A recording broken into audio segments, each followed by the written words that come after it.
As we take a look at the temperatures moving into the later evening and overnight hours, you can see by midnight tonight we will drop down to around freezing or cooler across much of the state, which will allow for some snowfall. Early tomorrow morning, though, we'll be back up by a couple of degrees. Now, that means that any snow that falls won't quite melt here early in the morning, but you'll notice here by the afternoon, we do eventually approach the 40s, which would lead to a little bit of melting by that.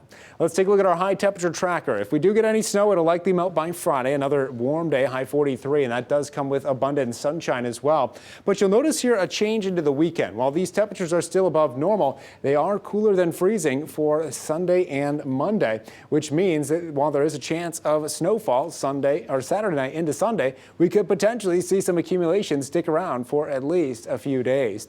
Our satellite radar picture not showing much across the state of Wisconsin, but you can see that activity off to the east is eventually going to push into the state of Wisconsin. And while it does start as rainfall here by about 10 o'clock, you'll notice that gradual shift over into snow as we head into the early morning hours for tomorrow morning. So 6 o'clock early tomorrow, if you live in areas south of Stevens Point, you might be having some snow falling onto the ground there and potentially sticking around for a few hours. That could extend as far north as Wausau, maybe up into Lincoln County, but most of us are going to see that snow if you live south of Wausau. If you live north of Wausau, you're really not expecting to see much.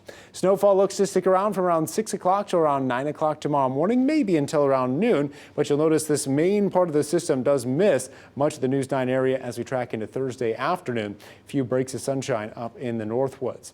Tracking into Friday, as we mentioned, lots of sunshine headed our way. Might have a few scattered clouds here in the early morning, but take a look at the afternoon. Beautiful blue skies developing. Should make for a pleasant day to get outside here for Friday afternoon. Our snow potential tonight is looking to be, for most of us, just a trace to an inch. You can see that does extend into parts of Lincoln and Langlade County, 1 to 2 inches down further southwest towards La Crosse and Wisconsin Dells. But as we mentioned, a lot of this will be melting here shortly. Our main chance of snow that could stick around for a little while is a system potentially passing by for Sunday morning that'll be starting Saturday night. So we're keeping our eye on that system as well. Overnight forecast tonight, we drop down to 32, rain and snow mix, north winds of 10 to 15. Our forecast tomorrow, 40 with a north wind of 10 to 18 miles per hour, so a little bit breezy by the afternoon. 7-day forecast tracking forward, sunshine Friday, high 43. This weekend, 20% chance of snow late Saturday into Sunday. As we move into the new year, we are looking at a lot of sunshine and overall slightly warmer than seasonal temperatures.